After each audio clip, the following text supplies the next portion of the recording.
ಎಲ್ಲರಿಗೂ ನಮಸ್ಕಾರ. ಈ ದಿನ ನಾವು ಪಂಚಾಮೃತದ ಮಹತ್ವ ಏನು ಅನ್ನೋದನ್ನು ತಿಳ್ಕೊಳ್ಳೋಣ.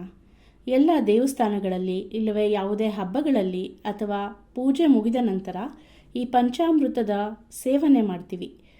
ಪಂಚ ಅಂದರೆ 5. ಅದು ಆರೋಗ್ಯವನ್ನು ನಿಭಾಯಿಸಿ ದೀರ್ಘಾಯುಸ್ಸನ್ನು ನೀಡೋ ಅಮೃತ.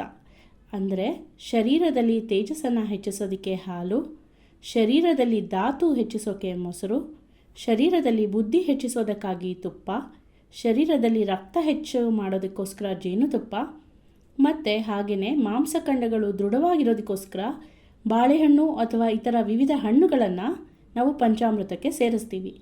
ಒಂದು ಅಳತೆಯಂತೆ ಪ್ರತಿದಿನ ನಮ್ಮ ಹಿರಿಯರು ಪ್ರಾತಃ ಕಾಲದಲ್ಲಿ ಪಂಚಾಮೃತವನ್ನು ಸೇವಿಸ್ತಾ ಇದ್ರು.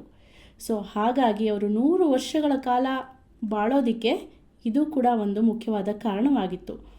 ಪಂಚಾಮೃತವನ್ನು ವಿವಿಧ ದೇವತೆಗಳಿಗೆಲ್ಲ ಅಭಿಷೇಕ ಮಾಡಿ ಅನುಸಂಧಾನ ಮಾಡಿ ಸ್ವೀಕರಿಸಿದ್ರೆ ಅದ್ರ ಗುಣಮಟ್ಟ ಹೆಚ್ಚಾಗಿರುತ್ತೆ ಅನ್ನೋದು ನಂಬಿಕೆ.